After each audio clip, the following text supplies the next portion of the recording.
दोस्तों नमस्कार। आप सभी का स्वागत है आपके अपने YouTube चैनल नरेंद्र यादव सिरियाना में।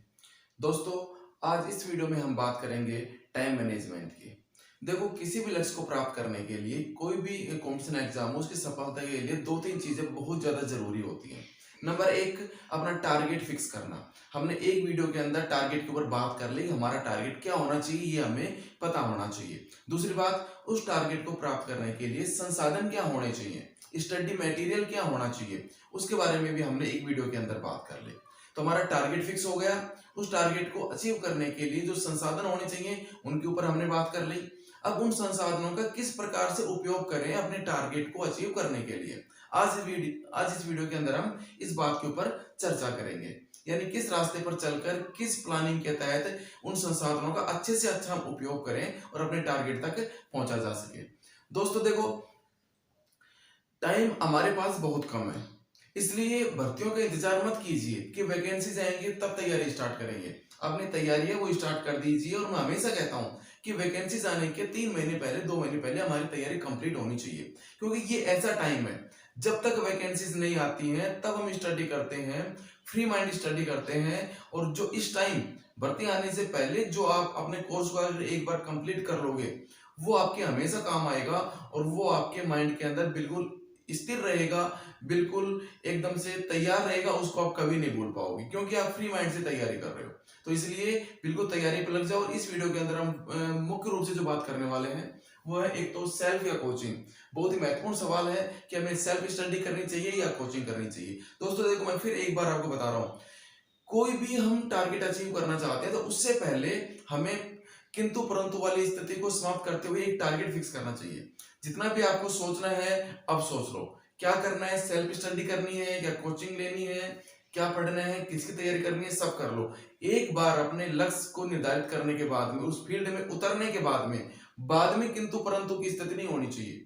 मेरे खुद की लाइफ का उसूल भी यही है कि पहले जो भी निर्णय लो वो सोच समझ कर लो, और जो निर्णय ले लिया उसके ऊपर काम करना स्टार्ट कर दो। फिर उसके बाद में उसके अंदर कमी ढूंढने की कोशिश मत करना कभी भी। फिर हमारे मन के अंदर 1% भी बाद में कभी ये विचार नहीं आना चाहिए कि मैं ये सही कर रहा हूं या गलत। अगर ये विचार आपके मन में आ गया तो आप वही सोच लो कि मुझे सफलता प्राप्त नहीं हो सकती, मैं अपने टारगेट तक नहीं पहुंच सकता हूं। क्योंकि अगर हमारे खुद के मन में ही किंतु परंतु आ रहा है कि मैं ये काम कर रहा हूँ, ये टारगेट मेरा सही है या गलत है, कहीं मैंने इसको चूज करके गलती तो नहीं कर दी, ऐसा अपने माइंड में नहीं आना चाहिए। एक बार जो निर्धारित कर दिया उसको सच्चे मन से जुनून के साथ उसको पाना ही है, फिर उसके अंदर अपने को कमी ढूंढने की कोशिश नहीं करनी है। दूसरा, इस वीडियो के अंदर हम बात करेंगे कितना पढ़े, कब पढ़े, कैसे पढ़े। बहुत महत्वपूर्ण चीजें हैं। सबसे पहले हम बात करते हैं सेल्फ या कोचिंग। देखो, कोचिंग होती है वो कुछ चीजों के लिए जरूरी होती है। जैसे मान लो कोई कॉन्सेप्ट हुआ, जैसे भाई अपने इंग्लिश ग्रामर है, किसी साथी को समझ में नहीं आ रही है, उसकी बेसिक उसको नॉलेज नहीं है, तो हम उसके लिए कोचिंग की हेल्प ले सकते हैं। और कोचिंग के अंदर भी मैं आपको ऑनलाइन कोचिंग का ही विकल्प बताऊंगा, क्योंकि ऑफलाइन कोचिंग है उसके अंदर टाइम ज्यादा वेस्ट होता है। ऑनलाइन कोचिंग में क्या होता है कि हम अपने टाइम के अनुसार, हम अपनी सुविधा के अनुसार तब चाहे जब वीडियो देख सकते हैं। जब ऑफलाइन कोचिंग के अंदर आने जाने का टाइम भी है, वहां पर कुछ मिनट है, वो टीचर्स आते हैं वो भी टाइम खराब करते हैं। तो जहां पर अपने को कोचिंग आवश्यक है वहां पर हमें केवल ऑनलाइन कोचिंग लेनी है। अब किसके लिए आवश्यक है, मेरे हिसाब से या तो मैथ वगैरह के अंदर कुछ सूत्र वगैरह हो या फिर कोई बेसिक कॉन्सेप्ट वाली चीजें हो, उनके लिए आवश्यक है। बाकी एसएसटी लेवल 1 इनके लिए मैं कहीं नहीं मानता कि दूर दूर तक किसी कोचिंग की आवश्यकता है।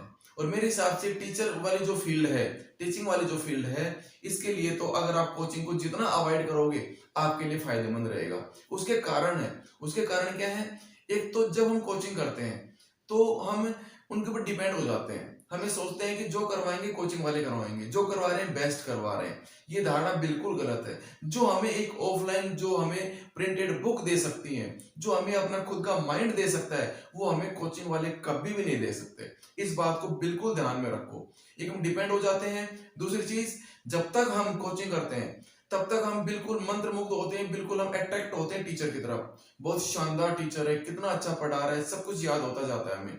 लेकिन एग्जाम से 1-2 महीने तक वो बैच पूरा होता है और हम एक बार ही उसका रिवीजन कर पाते हैं, हम उन चीजों का रिवीजन कर ही नहीं पाते हैं। सबसे बड़ी चीज ये है। और फिर कोई भी कोचिंग वाले होते हैं एग्जाम के बाद में क्या कहेंगे, हमारे कोचिंग के नोट्स में से 70% आ गया। भाई तुमने 4 महीने खराब कर दिए, फिर भी आप 70% कह रहे हो, तो बच्चे तो उसमें से 50% ही बच्चा तो उसमें से कवर कर पाया होगा, तो उसका सिलेक्शन कैसे होगा। तो इन चीजों से बिल्कुल दूर रहो जितना हो सके। जितना टाइम आप कोचिंग में दोगे उससे अच्छा है कि अपना स्वयं का टाइम टेबल बना के और स्वयं चीजों को ज्यादा टाइम, ज्यादा बार बार, ज्यादा अवधि के अंदर आप बार बार उसको रिवाइज कर पाओगे। तो इसलिए जितना हो सके मानसिकता कोचिंग की छोड़ो, क्योंकि देखो दो चीजें हैं।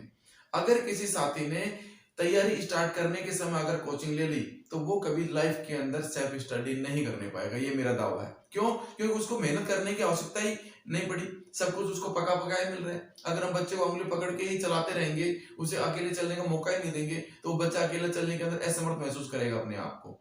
इसलिए अगर हम सेल्फ स्टडी करेंगे, खुद का टाइम मैनेजमेंट, खुद का टाइम टेबल बनाएंगे, टाइम मैनेजमेंट अपना खुद का होगा, तो हमारे माइंड के ऊपर एक टाइप से ये भी जिम्मेदारी बढ़ेगी कि जो कर रहे हैं हम खुद कर रहे हैं और हमें बेहतर करना है। एक चीज। दूसरी चीज, कभी भी ये जो टेस्ट सीरीज वगैरह है, इनको मैं कभी ज्वाइन करने की सलाह नहीं देता हूँ।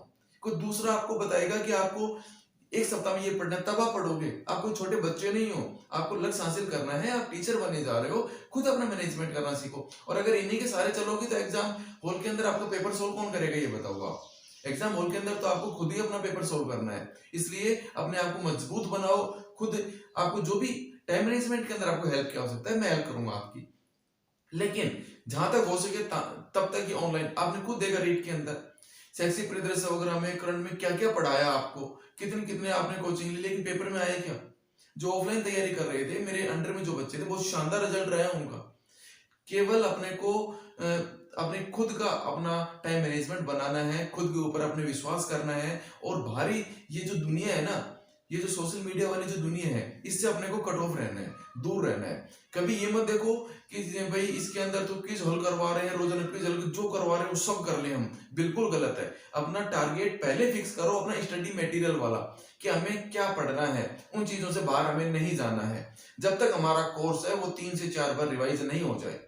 बुक अपनी सिलेक्ट कर लो, ऐसा नहीं कि मार्केट में कोई भी दूसरी बुक आ गई उसको उठा के ले आए, तीसरी को उठा के ले आए। विश्वास करो, जब तक आपका कोर्स पूरा नहीं हो, 2 से 3 बार रिवीजन नहीं हो कोर्स का, तब तक उस स्टडी मटेरियल से नहीं हटना है।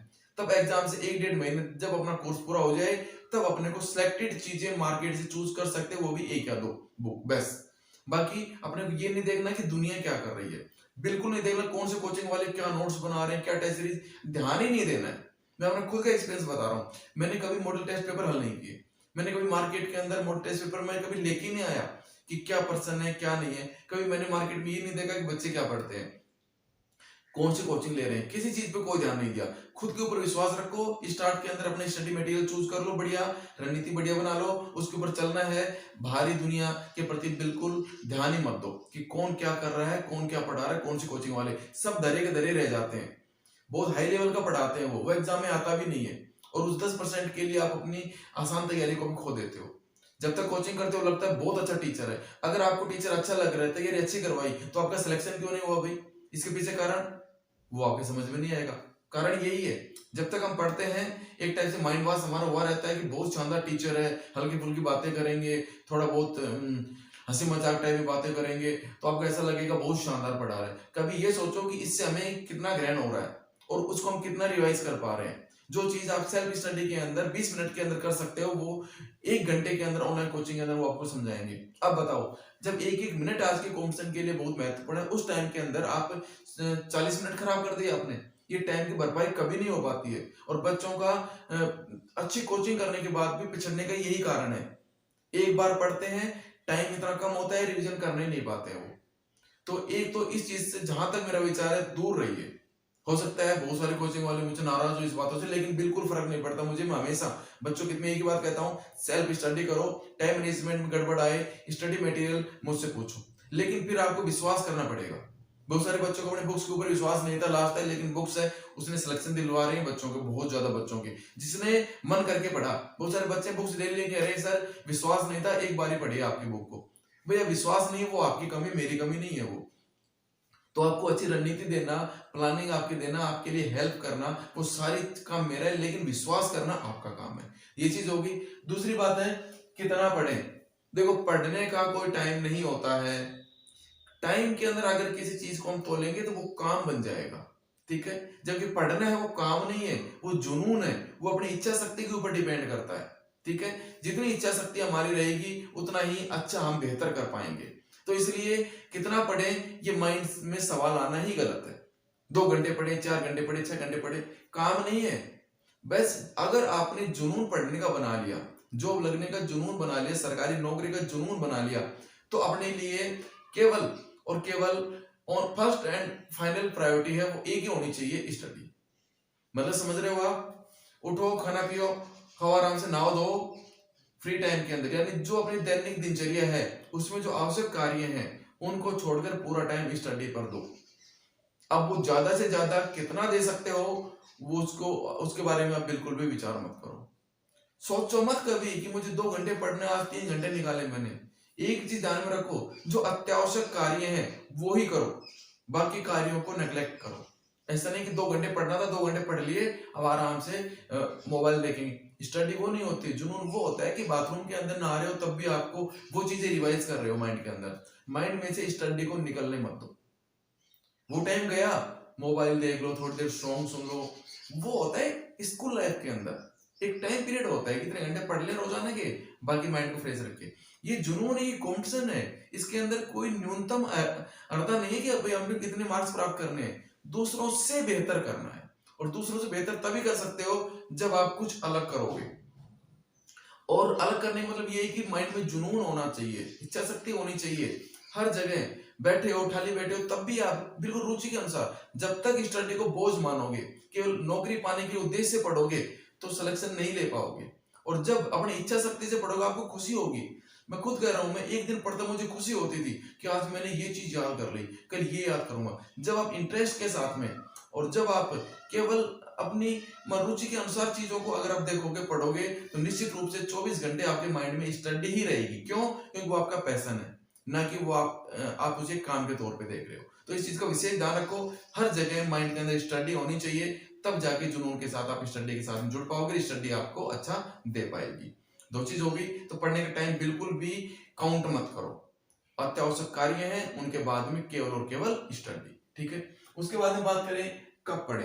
देखो, हर आदमी का अपना अपना अलग अलग टाइम मैनेजमेंट होता है। मैं किसी के ऊपर ये चीज थोप नहीं सकता कि आप भाई इस टाइम पढ़ो, इस टाइम सो, इस टाइम खाना खाओ। हर आदमी की दिनचर्या अलग होती है, खासकर महिलाएं हैं, उनको घरेलू काम करने होते हैं, तो उनका अपना टाइम शेड्यूल अलग होता है। लेकिन दो चीजें मैं आपको बताऊं, एक कॉमन बताऊंगा, एक स्पेशल महिलाओं के लिए मैं आपको बताऊंगा। कॉमन रूप से मैं आपको 2-4 चीजें बताऊंगा।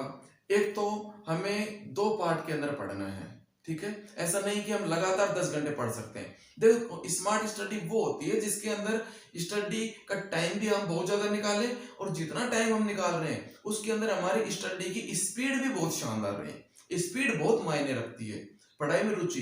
एक हम पढ़ रहे हैं, किताब सामने है, ध्यान का इधर जा रहा है, कोई मतलब नहीं है। वो टाइम आपका, आप चाहे कितना काउंट कर लो, आप कोई फर्क नहीं पड़ेगा उससे। इसलिए पढ़ाई की समयावधि अच्छी होनी चाहिए, साथ साथ स्पीड का होना भी बहुत ज्यादा जरूरी है। तो स्पीड के लिए हमें क्या करना चाहिए? देखो, 2-4 चीजें मैं आपको बताऊंगा। एक तो स्टडी को 2 पार्ट में बांटो, 24 घंटे के अंदर 2 पार्ट में बांटो। मतलब एक बार 5-4 घंटे आप हाफ पार्ट के अंदर दिन के अंदर पढ़ो, और 5-7 घंटे आप कम से कम दोपहर के बाद में, यानी शाम से स्टार्ट करके और देर रात तक पढ़ो। 2 चीजें महत्वपूर्ण है। एक, हमें सुबह जल्दी उठ के पढ़ने वाली जो हैबिट है उसको छोड़ना चाहिए, क्योंकि सुबह हम 3-4 बजे उठ के पढ़ते हैं, 6 बजे तक हमारे अंदर बोरियत आना स्टार्ट हो जाती है, फिर हमारी स्टडी की स्पीड घट जाती है। बहुत बारीक चीज बता रहा हूँ आपको, बहुत महत्वपूर्ण चीजें हैं। सुबह 6-7 बजे पढ़ना स्टार्ट करो। जो बच्चे बिल्कुल फ्री है उनके लिए मैं आपको बता रहा हूँ, जो केवल स्टडी के लिए, जो केवल स्टडी के ऊपर है, ठीक है। तो 6-7 बजे पढ़ना स्टार्ट करो, और 11-12 बजे तक आप स्टडी कर सकते हो, बीच के अंदर नाश्ते का टाइम, ठीक है। उसके बाद में दोपहर बाद में नींद जरूर निकालो, ये बहुत महत्वपूर्ण है। क्योंकि अगर माइंड को थोड़ा रेस्ट नहीं देंगे, हम मशीन को थोड़ा आराम नहीं देंगे, तो फिर वो अपना 100% उत्पाद नहीं दे पाएगी। इसलिए हमारे माइंड को रिलैक्स करना बहुत ज्यादा जरूरी है, आराम देना बहुत ज्यादा शरीर है, बॉडी और माइंड को। तो 2 से 3 घंटे में, ये नहीं कह आधा घंटा। आप तो जैसे रात को नींद निकालते हो ना, वैसे नींद निकालो।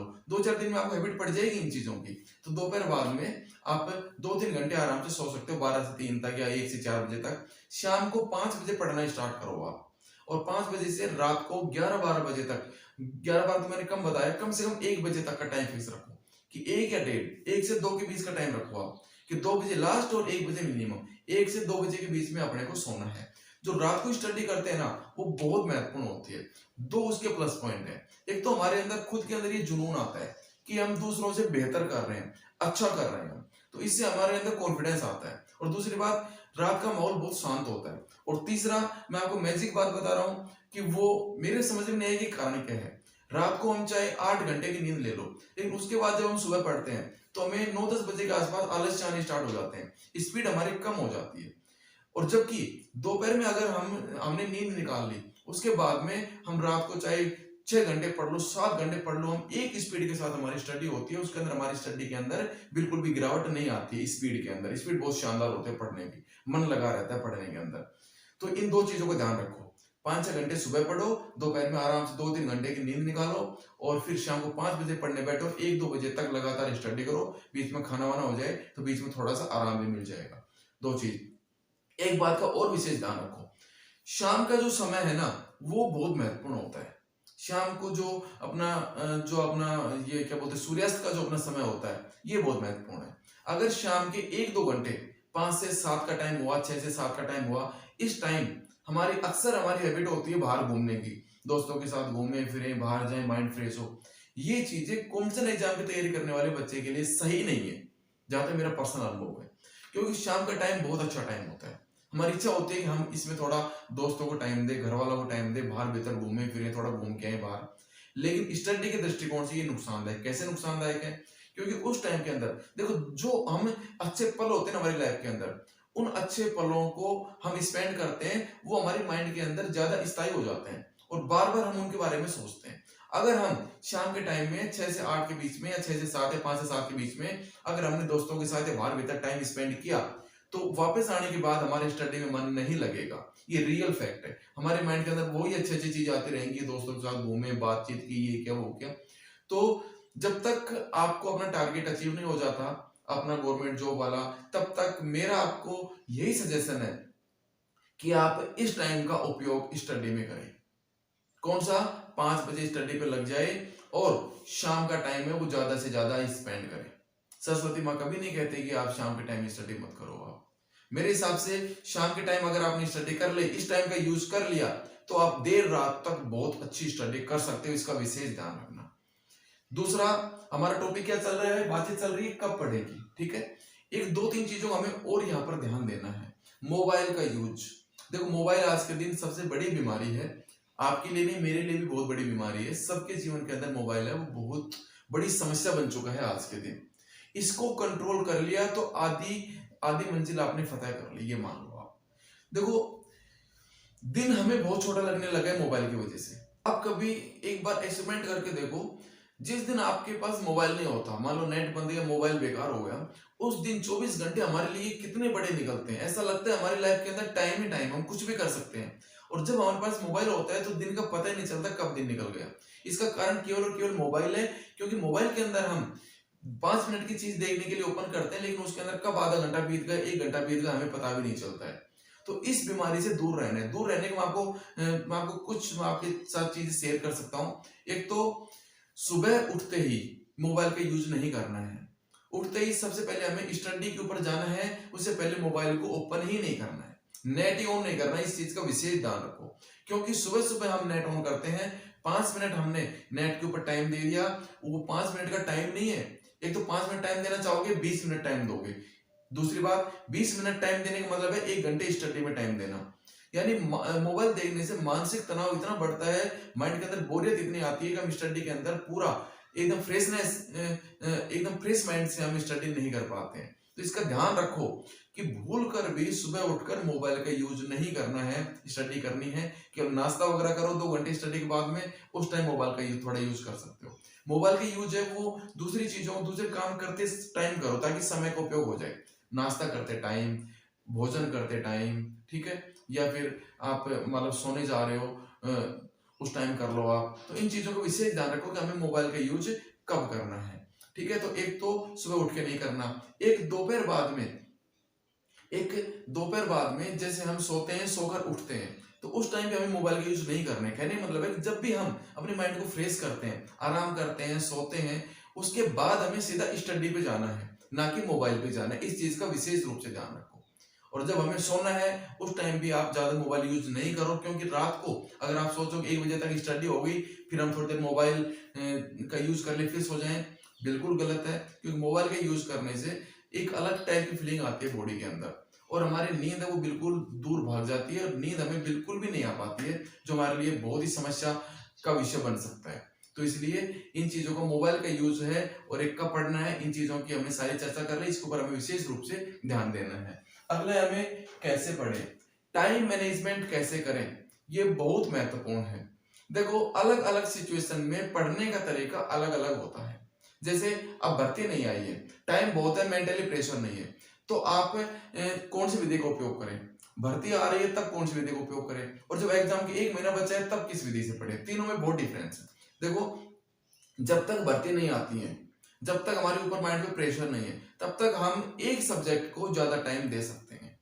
मतलब एक सब्जेक्ट को कोर्स पूरा करने के लिए एक सब्जेक्ट को रेगुलर पढ़ सकते हैं। जैसे राजस्थान जीके है, उसको आप 5 से 7 दिन लगातार दे सकते हो, दिन रात एक करके, कि ताकि एक बार पूरा माइंड उसके अंदर हमारा लगा रहे। जब तक भर्ती नहीं आती उस टाइम तक का मैं आपको मैनेजमेंट बता रहा हूँ। दूसरी चीज पढ़ो, साइकोलॉजी पढ़ो, 3 से 4 दिन लगातार अकेली साइकोलॉजी पढ़ सकते हैं। इससे फायदा ये होता है कि हम उस चीज में गहराई तक जाते हैं, कॉन्सेप्ट क्लियर होते हैं, माइंड में चीजें स्थायी होती है। ठीक है, कोई भी चीज पढ़ो, टीचिंग मेथड पढ़ो, 2-3 दिन लगातार टीचिंग मेथड पढ़ो, ये विधि अब काम में लेने इस टाइम। अब भर्ती नहीं आ रही ना, उस टाइम भर्ती आने से पहले पहले 1.5 महीने में, 2 महीने में, जब तक भर्ती की, जब तक कोई विज्ञप्ति जारी नहीं होती, तब तक अपने को इस विधि का उपयोग करके अपने कोर्सेज को पूरा करना है। 5-5, 7-7, 10-10 दिन एक चीज को देना है, गहराई तक जाना है। लेकिन एक बात मत भूलना, क्योंकि देखो किंतु परंतु वाली स्थिति नहीं होनी चाहिए। मैं ये चाहता हूँ मेरे साथ जो स्टूडेंट जुड़े हुए हैं उनके मन में आगे चल के ये विचार नहीं आए कि मैंने ये गलती कर दी, ये नहीं करता तो मेरा इसमें सिलेक्शन हो जाता। किंतु परंतु वाली स्थिति नहीं बढ़े, उसके लिए मैं ये सारी बातें आपके साथ में शेयर कर रहा हूँ। तो अपने को 2 चीजों के विषय ध्यान देना है। एक तो इस हिसाब से पढ़ना है, जब तक विज्ञप्ति नहीं है तब तक एक बार कोर्स पूरा करना है, इस विधि से कोर्स पूरा करना है। एक सब्जेक्ट को, एक टॉपिक को लगातार टाइम देना ताकि गहराई तक डूब सके। दूसरी बात, ऐसा नहीं कि पढ़ के निकल जाओ, सबसे बड़ी गलती कर रहे हैं अगर हम ऐसा कर रहे हैं। तो हमें साथ साथ उसके अंदर हाइलाइटर का उपयोग करके महत्वपूर्ण चीजों को हाईलाइट करते हुए चलना है, क्योंकि बार बार टाइम नहीं मिलेगा हमें। महत्वपूर्ण चीजें हैं उनको हाईलाइट करते हुए चलो। 2 बात और, अपना स्टडी मटेरियल एक रखो, मतलब एक बुक अपनी फेवरेट रखो कि ये बुक तो मुझे पढ़नी रिवाइज करनी। जैसे राजस्थान बात करें, सिखपाल मानचित्रावली होगी, उसके अलावा जो कुछ भी आप पढ़ते हो उसमें जो चीज अलग आती है उनको हाईलाइट करते हुए चलो।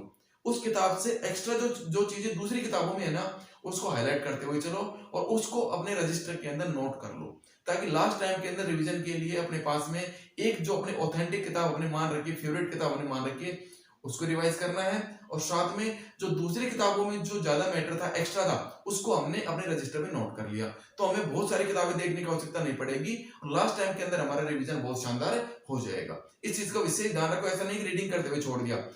हाईलाइट मैटर को जरूर करो और उसको नोट जरूर करो, जो महत्वपूर्ण चीजें हैं उनको अलग से, ताकि उन किताबों को दोबारा पढ़ने की आवश्यकता नहीं पड़े।